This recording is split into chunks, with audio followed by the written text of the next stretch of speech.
Hi friends, this is my 29th video on diabetes education. This is on the subject why some patients of diabetes suffer more than the other patients.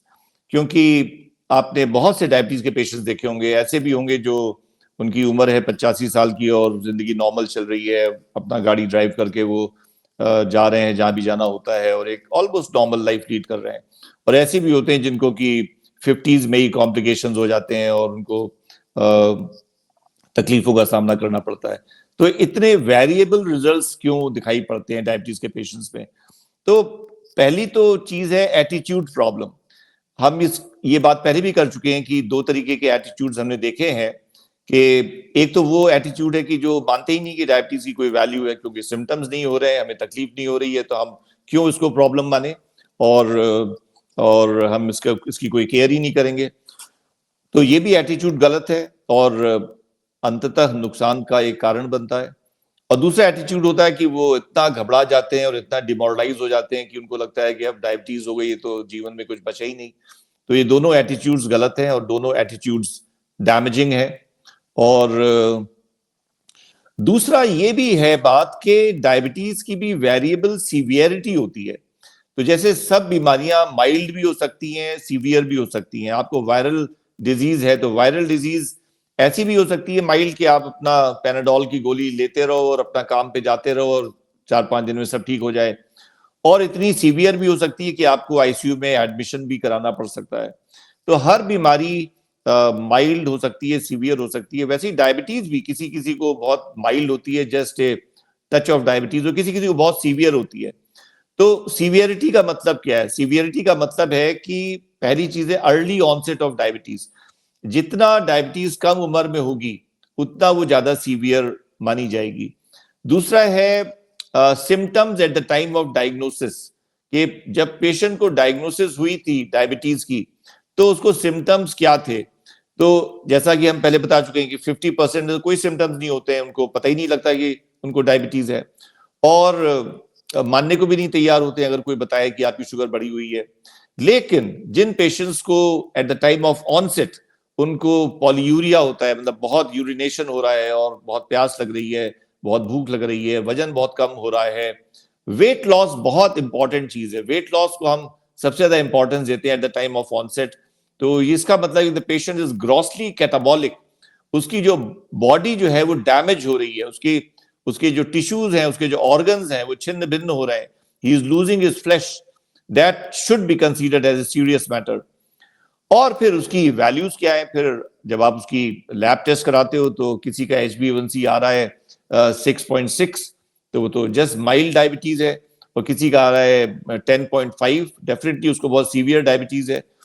तो ये जो and outcomes हैं वो इस पे भी depend करते हैं कि डायबिटीज की सीवियरिटी क्या है। और नेचुरली अगर सीवियरिटी ज्यादा है तो उसको उतना ही अपनी बीमारी का ध्यान भी रखना पड़ेगा। फिर एक और चीज है जो हम लोग अक्सर कॉन्फ्रेंसेस में डिस्कस करते हैं और उसका कोई अभी तक समाधान नहीं निकला है, वो है नॉन ग्लाइसीमिक पैरामीटर्स और non glycaemic reasons for organ damage. मतलब किसी की किडनी डैमेज होती है शुगर की वजह से, तो किडनी डैमेज का सिर्फ एक ही कारण नहीं होता है कि उसको शुगर की वजह से किडनी डैमेज हो सकती है, और भी कारण होते हैं। तो अगर वो और भी कारण ऑपरेट कर रहे हैं उस पेशेंट में, तो नेचुरली उसकी किडनी जल्दी डैमेज हो जाएगी। वैसे ही किसी को हार्ट अटैक पड़ता है या किसी को स्ट्रोक पड़ता है, तो ऐसा नहीं हार्ट अटैक सिर्फ डायबिटिक्स को पड़ता हो, हार्ट अटैक नॉन डायबिटिक्स को भी पड़ सकता है।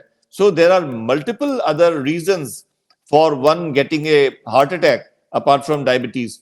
तो वो जो नॉन ग्लाइसीमिक फैक्टर्स हैं जो कि वही कॉम्प्लिकेशन दे सकते हैं, अगर वो भी साथ में ऑपरेट कर रहे हैं तो नेचुरली फिर उसको वो चीज, और इसका पता लगता नहीं कि नॉन ग्लाइसीमिक, हम लोग तो बस मेटाबॉलिक पैरामीटर्स देखते हैं, शुगर देख लिया, कोलेस्ट्रॉल देख लिया, बॉडी वेट देख लिया और उसका ब्लड प्रेशर देख लिया, और उसके अंदर क्या चल रहा है ये तो पता लगता नहीं है। हाँ, फैमिली हिस्ट्री से कुछ आइडिया लग सकता है, लेकिन फैमिली हिस्ट्री 100% वो नहीं होती है, क्या कहते हैं कि फोरकास्ट नहीं करती है कि आपको ये बीमारी होगी। तो अक्सर वो नॉन ग्लाइसीमिक पैरामीटर्स जो है वो पता भी नहीं लग पाते हैं। और एक चीज जो अक्सर कॉम्प्लिकेशंस को जन्म देती है वो है पेशेंट्स का एक बहुत बड़ा मेंटल रेजिस्टेंस होता है टुवर्ड्स इंजेक्टेबल्स। तो आजकल दो तरीके के इंजेक्टेबल्स हैं, एक तो इंसुलिन है जो कि खैर बहुत समय से है, और इंसुलिन के अलावा नॉन इंसुलिन इंजेक्टेबल्स भी अब बाजार में आ गए हैं और बहुत ज्यादा मतलब पॉपुलर हो गए हैं with in a very short time.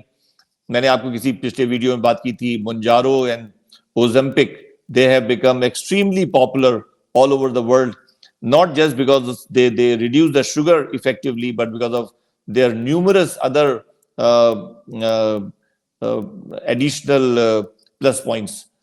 तो जो मरीज मना कर देता है कि नहीं हम इंजेक्शन नहीं लगाएंगे, तो डॉक्टर क्या करेगा? डॉक्टर भी अब लाचार हो जाता है, कहता है भाई ठीक है। तो ये रेजिस्टेंस नहीं होना चाहिए। और हम आपको बताएं, हम पिछले 40 साल से प्रैक्टिस कर रहे हैं और 40 साल में हमने ये चीज इतनी देखी है कि ज्यादातर डॉक्टर्स ये मान के चलते हैं कि ये पेशेंट एक्सेप्ट नहीं करेगा। तो इंडिया में इतने बिजी डॉक्टर्स होते हैं कि उनको एक एक दिन में 100 मरीज देखने होते हैं, तो वो एक मरीज के ऊपर आधा घंटा खर्च करें, 40 मिनट खर्च करें, उसको समझाएं कि इंसुलिन क्यों जरूरी है, फिर बाद में वो हो सकता है उनको छोड़ के किसी और के पास चला जाए क्योंकि उसको लगाना नहीं है। तो अक्सर डॉक्टर्स ये मान के चलते हैं that the patient will not accept injectable medicine. तो हम आपसे कह रहे हैं कि अगर आपको डायबिटीज है तो आप डॉक्टर के पास जाओ, तो डॉक्टर से पूछ लो कि डॉक्टर हम इंजेक्टेबल लेने के लिए तैयार हैं। अगर आपको लगता है कि इंजेक्टेबल मेडिसिन से हमें ज्यादा फायदा हो सकता है तो आप बिल्कुल हमें लिखिए, क्योंकि हमें बेस्ट इलाज चाहिए, हमें इंजेक्टेबल्स को अवॉइड करने का वो नहीं है। ये आपको इनिशिएटिव इसलिए लेना पड़ेगा क्योंकि इतने इतने सालों में, पिछले पिछले 50 सालों में या 100 सालों में कहा जाए, ये बिल्कुल एक चीज बैठ गई है डॉक्टर्स के दिमाग में कि ये पेशेंट इंसुलिन नहीं लेगा। और अक्सर हमने अपने एक्सपीरियंस में देखा है कि इंसुलिन तब शुरू होती है या इंजेक्टेबल्स इन जनरल तब शुरू होते हैं जब उनको शुरू होना चाहिए उससे 5 to 7 years लेटर, जबकि काफी नुकसान हो चुका होता है। और बहुत से लोग हैं जो कि मतलब आयुर्वेदिक इलाज पे बहुत एम्फेसिस देते हैं, होम रेमेडीज पे बहुत एम्फेसिस देते हैं, नेचुरोपैथी पे। ये चीजें गलत नहीं है, आप जाइए रिसोर्ट में नेचुरोपैथी कराइए, योगा करिए, मसाज कराइए, सब चीजें बहुत अच्छी हैं। आयुर्वेदिक पंचकर्म कराइए, हम खुद जाते हैं, हमको खुद पसंद आती हैं ये सब चीजें, और इनके हम बहुत बड़े वोटरी हैं। लेकिन ऐसा नहीं कि हम कह सकते हैं कि अगर ये सब चीजें अच्छी हैं तो इसके बाद हम आंख मूंद लेंगे और हम फिर देखेंगे ही नहीं कि हमारी बॉडी में क्या हो रहा है। तो ऐसे भी ये जो एटीट्यूड्स होते हैं कि जिसमें वो होम रेमेडीज और आयुर्वेदिक ट्रीटमेंट की वजह से सोच लेते हैं कि अब हमारा कुछ नहीं हो सकता और अपने पैरामीटर्स को इग्नोर करने लगते हैं।